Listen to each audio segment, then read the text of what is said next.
लोणावळ्याला पोचलो, टायगर्स पॉइंटला, तिथे की इथे काहीतरी आहे असं म्हणतात होतं. बघू. गेलो.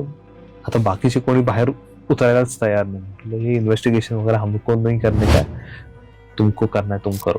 टोनीच्या धाबाला जाताना आम्हाला रात्र झाली होती, तर एक 3 जण उभे होते असे दिसले.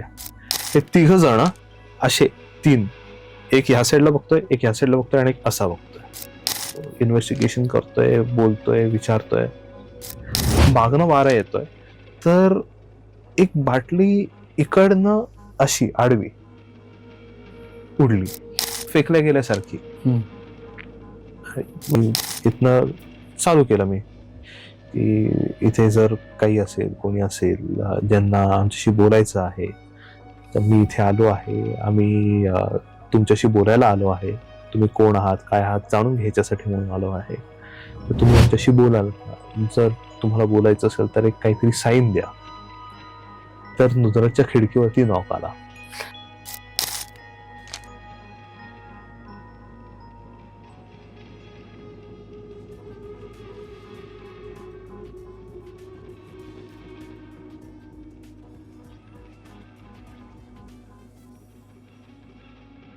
नमस्कार मित्रांनो, कटिंग पे मीटिंग या पॉडकास्टवरती मी लक्ष्मीकांत आपल्या सर्वांचं पुन्हा एकदा स्वागत करतो.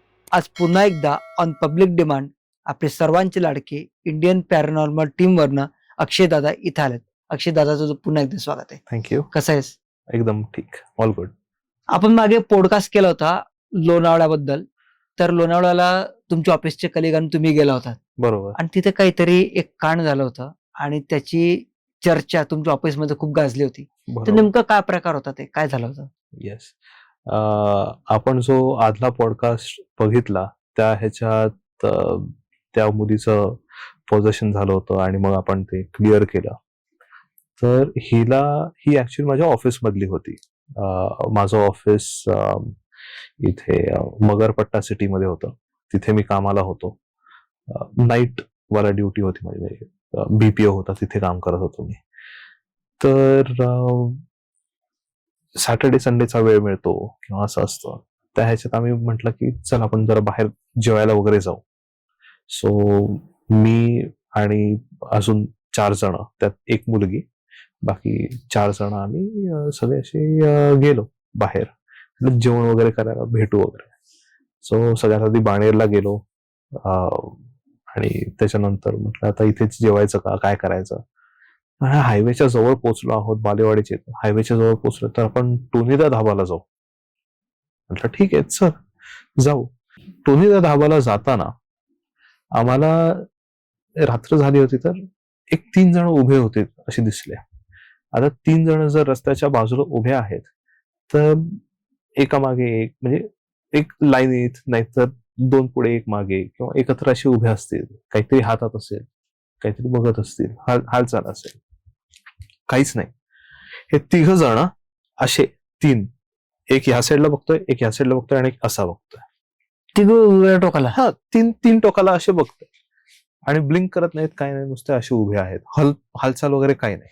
आणि हे दिसल्यानंतर आम्ही गाडी थोडीशी हळू केली, थांबवली नाही, कारण तिथे काही दरोडे असू शकतात, काही असू शकतात. त्यामुळे आम्ही थांबवली नाही, आम्ही थोडी हळू केली, अपर मारला, सगळं बघितलं, तर ते काही हलत नव्हते. म्हटलं अरे हे फार विचित्र काहीतरी आहे, चला पटकन पुढे. तिथनं निघालो आणि तिथनं टोनीला धावायला गेलो, जेवत होतो वगैरे. तर आधी झालेला जो किस्सा होता हा आमच्या बरोबर, त्याने सगळ्यांना इंटरेस्ट आला की अरे असं हे सगळं नाही आहे, होऊ शकतं. तर अक्षय तू एक काम कर ना, तू जरा बघूयात ना, इन्व्हेस्टिगेशन तू करू शकतोस ना, गॅजेट शिवाय तर तू करू शकतोस काय. ठीक आहे, आता काय आणलेलं नाहीये, पण ट्राय करू शकतो आपण जे काय आहे ते. तर गेलो आम्ही. कुठे जायचं, लोणावळ्याला जाऊ. इथनं आता टोनीला धाबाला आलोच आहे, लोणावळ्यापर्यंत जाऊ आणि बघू तिथे काय मिळतं. तर की हा लोणावळ्याला इथे टायगर्स पॉइंट आहे ना, त्याच्या पुढे ती एक जागा मला माहितीये, ते म्हणतात तिथे काहीतरी आहे वगैरे. ठीक आहे, चल बघूयात तरी. तिथे गेलो आम्ही आणि नॅनो होती छोटी. तर जुनेद समोर होता, अंकिता बाजूला बसली होती त्याच्या. पण एकटीच मुलगी आहे, बाकी आम्ही तिघं मागे बसलो होतो. त्यात पण नुदरत होता जो घाबरायचा. तो बाईला पकडून उभा राहणार हा, तो मित्र तो. नुदरत होता, एका साईडला नुदरत होता, दुसऱ्या साईडला अजिंक्य होता. तर म्हटलं चला बघूयात काय आहे. लोणावळ्याला पोचलो, टायगर्स पॉइंटला, तिथे की इथे काहीतरी आहे असं म्हणतात होतं. बघू गेलो.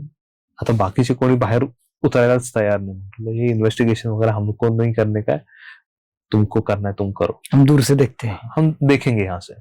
म्हटलं ठीक आहे, तुम्ही गाडीत मागे बसा, आम्ही बघतो. तर मी आणि अजिंक्य फक्त, नुदरत तेव्हा उतरला नाही कारण ऑलरेडी घाबरायचा होतो. आणि बरोबर लास्ट टाइम जसं मी सांगितलं तिथे होता हजर झाला अनफॉर्च्युनेटली या ह्याच्यात, पण त्याचं तसंच झालं. तो त्यासाठी आला नव्हता, पण तो तिथे पोचला नेमका. आणि त्यामुळे मग हे सगळे बसलेत, आम्ही गाडीच्या समोर उभे राहिलो, इन्व्हेस्टिगेशन करतोय, बोलतोय, विचारतोय. एव्हिडन्सेस मिळाले. आता वारा मागणं रात्रीचा खूप जास्त फ्लो होतो की नाही, तर तो खूप फ्लो होत होता. आणि तो फ्लो होताना म्हणजे मागणं वारा येतोय, तर एक बाटली इकडनं अशी आडवी उडली. आणि उडली म्हणजे प्रॉपर फेकल्या गेल्यासारखी. एवढ्या डिस्टन्स असेल ती, इथनं अशी आली. एवढा स्ट्रॉंग आहेस, कम्युनिकेशन करतायत, हे करतायत त्या ह्याच्यात. ठीक आहे, मग एक काम करू. मग आम्ही काही गोष्टी ठेवल्या आणि मग टेक्नॉलॉजी यूज करून म्हटलं की हे असेल तसं कर, तसं कर. मग ते गोष्टींनी आम्हाला समजलं की एक्झॅक्टली काय झालेलं. की मी फ्रेंड्स बरोबर गेली होती, ते पडली, बाकीच्या फ्रेंड्सना कळालं नाही, ते दारू पिऊन परत साताऱ्याला कुठेतरी, सातारा का त्या साईडला गेले. त्याच्यातनं मग तिथे गेल्यानंतर कळालं मी इथे आहे, मी अजून सापडलीच नाहीये वगैरे, असं काय काय सांगेल. म्हटलं ठीक आहे, तुला जायचंय का? नाही मला नाही जायचं. म्हटलं ठीक आहे. मग आम्ही तिकडनं निघालो. परत आम्ही जेव्हा गाडीत बसलो तर फक्त विंडस्क्रीन वरती फॉग जमला होता. बापरे. बाकीच्या चारी खाचा ज्या आहेत त्या नॉर्मल आहेत, विंडस्क्रीन वरती फक्त फॉग आहे. की आम्ही समोर उभं होतो आणि तेच दिसायला नाही पाहिजे असं काहीतरी. Something was weird. म्हटलं अरे मग हे पण काहीतरी विचित्र आहे, समजत नाही काय. पण हे असं झालं. तिकडनं निघालो, थंडी वाजली होती खूप जास्त. म्हटलं जरा मॅगी वगैरे खाऊ. खालती लोणावळ्यात आलो, परत मॅगी वगैरे खाल्ली. आणि म्हटलं आता आपण जरा दुसऱ्या साईडला जाऊन बघूयात काय आणखी दुसरीकडे काय मिळतं का. सो टुवर्ड्स एक्सप्रेसवे जो एक रस्ता जातो, खंडाळा घाटचा जो एक आहे पॉइंट, तर खंडाळा घाटाच्या इथे आम्ही थांबलो होतो. म्हटलं बाजूला घेतली गाडी, म्हटलं विचारूयात आपण काय मिळतंय काय, इन्व्हेस्टिगेशन करून ट्राय करूया. म्हटलं आता ह्यावेळेस गाडीच्या बाहेर नाही पडत, थंडी वाजते, खूप वारा आहे, आतमध्ये बसूनच. तर मी इथे बसलोय, नुदरत राईट साईडला होता. आणि इथनं चालू केलं मी की इथे जर काही असेल, कोणी असेल ज्यांना आमच्याशी बोलायचं आहे तर मी इथे आलो आहे, आम्ही तुमच्याशी बोलायला आलो आहे, तुम्ही कोण आहात, काय आहात जाणून घ्यायच्यासाठी म्हणून आलो आहे, तर तुम्ही आमच्याशी बोलाल का? जर तुम्हाला बोलायचं असेल तर एक काहीतरी साईन द्या. तर नुदरतच्या खिडकीवरती नॉक आला. बापरे. आता ह्या एनर्जीजचं काय माहिती नाही, पण होतं ते नुदरत बरोबर त्या ह्याच्यात पोचतो. तर नॉक आला त्याच्या इथे. भाई नॉक आहे. हा ओके. त्यांना फक्त बोलायचंय त्यांना की हा बोलू म्हणून. तर म्हटलं की तुम्ही इथे अडकला आहात का, तुम्हाला काही मदत पाहिजे का? मदत पाहिजे असेल तर तुम्ही नॉक करा, काही हवंच का? काही नाही आलं. तुम्हाला इथेच राहायचंय, तुम्ही इथेच खुश आहात, तुम्ही कोणाला डिस्टर्ब करत नाहीये, काही नाहीये, म्हणून मी तुम्हाला हा ऑप्शन देतो, तुम्हाला हवं तर इथे तुम्ही राहू शकतात. तर परत नॉक आला. मग अजिंक्य जो होता त्याला इंटरेस्ट होता पॅरानॉर्मल, की मी एकदा विचारतो कम्युनिकेट करून. तर तो की कोण आहे का इथे, असेल तर नॉक करून दाखवा, आवाज करा, काहीतरी मला साईन द्या तुम्ही आहात म्हणून. आता त्याच्या कम्युनिकेशन मध्ये और व्हॉट ते एक्झॅक्टली मला आठवत नाही काय होतं, इश्यू होता, पण गाडी हल्ली. बापरे, नॉकर गाडी झाली. गाडी हल्ल्यानंतर जुनैदने जी गाडी काढली आणि पळालोय आम्ही तिथनं, की अरे भाई गाडी हिलाय भाग. म्हटलं अरे बोलतायत ते काहीतरी कम्युनिकेट, नाही गाडी हिलाय सुनना नाही बघणार. तो निघाला. म्हटलं ठीक आहे. आणि एक तो एक एक्झिट टाईप आहे एक्सप्रेसवेला, खिंड टाईप आहे, तिकडनं एक्सप्रेसवे लागतो, असं समोर दिसत होतं एक्सप्रेसवे. तो ऍक्च्युली उलटा एक्झिट आहे, म्हणजे तसा एक्सप्रेसवे वरनं ह्याच्यात लोणावळ्यात यायला का खंडाळ्याला यायला तो एक्झिट असेल. आम्ही उलट्या साईडने जात होतो. तर हा अजिंक्य म्हणाला की मला परत एकदा कम्युनिकेशन करून बघायचंय. म्हटलं तू मस्ती करू नको हा उगाचची, तुला करायचं असेल तर मी सांगतो तसं कर, टिप्टॉलॉजी मी तुला सांगितली तशी युज कर, उगाच हे काय नाही, हे काय नाही रे थांब जरा, की इथे काही असेल ना, ही सिगरेट हातात धरली आहे तोंडात, इथे काय असेल ना तर हा लायटर मी 5दा जाळणार, त्या 5 पैकी 3दा तुम्ही नाही जाळायचा, मिनिमम 3दा तरी असं व्हायला पाहिजे की मी प्रेस करतो आणि जळत नाहीये. ओके ठीक आहे म्हटलं, बघ ट्राय कर. हा करतोय 5, 6, 10 नाहीच झाला. चालत म्हणजे गाडी घेऊनच तिथे जात होतो, करतोय होतच नाहीये. तेवढ्यात मला घरनं फोन आला, यारे तू रात्री जेवायला म्हणून गेला होतास, आता एक 2:30-3 वाजायला, तू आहेस कुठे? तर आईचा फोन होता. मी बोलतोय पण आईला माझा आवाज पोचतच नाही. मी बोलतोय की अगं ऐकू येतंय का, हे ते नाहीच पोचत आहे. तर आणि ह्याचं हे चाललंय बाजूला. म्हटलं अरे काय माहिती, ते काहीतरी प्रॉब्लेम आहे. तर रेंजचा प्रॉब्लेम आहे बहुतेक. की अरे रेंज काय, हे बघ इकडे लायटरच चालत नाहीये माझा. म्हटलं सगळं आहे ना ह्याच्यात. मग मी हे करून बघितलं तर तो चालत नव्हतं. म्हटलं लायटर खराब आहे तुझा, जाऊन दे सोड. तर ह्याला जुनैदला म्हटलं भाई पिछले एक्सप्रेस वे तो जाने का नाही आहे. तर त्याने वळवली आणि हार्डली एक 50 मीटर पुढे गेलो असो मी तिकडनं, लायटर जळला. आईचा परत ऐकू येत नव्हतं म्हणून तिने परत कॉल केला आणि तेव्हा आधी एकदा दोनदा एक तिचा कॉल आला होता, तिला ऐकूच येत नव्हता. तिथे आल्यानंतर कॉल लावला तर आईला ऐकू पण आलं, आवाज सगळं सांगितलं असं असं आलंय वगैरे. आणि तो म्हणाला की बघ तिकडे काहीतरी आहे, मी सांगितलं होतं ना. म्हटलं चान्सेस आहेत की काहीतरी असू शकतं, आपण प्रॉपर इन्व्हेस्टिगेट केलेलं नाहीये. दिस माइट बी अ कोइन्सिडन्स की ह्याच्यामुळे होतंय आणि ह्या सगळ्या गोष्टी होत आहेत. पण इन्व्हेस्टिगेशन केलं प्रॉपर, सगळे गॅजेट्स घेऊन आणि सगळं हे करून, तर आपल्याला कळेल की एक्झॅक्टली काय आहे आणि काय आहे. सो ह्या सगळ्या गोष्टी असतात, होतात. डायरेक्टली आपण त्याला पॅरानॉर्मल म्हणू शकतोय का कोइन्सिडन्स, हे प्रॉपर फुल फ्लेजेड इन्व्हेस्टिगेशन केलं की आपल्याला समजू शकतं. तोपर्यंत हे एक्सपिरियन्सेसच आहेत आपले. बरोबर.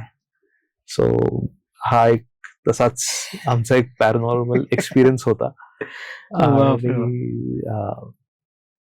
ते आहेत, सगळे आहेत अजूनही कॉन्टॅक्ट मध्ये. ते अजिंक्य पण आहेच.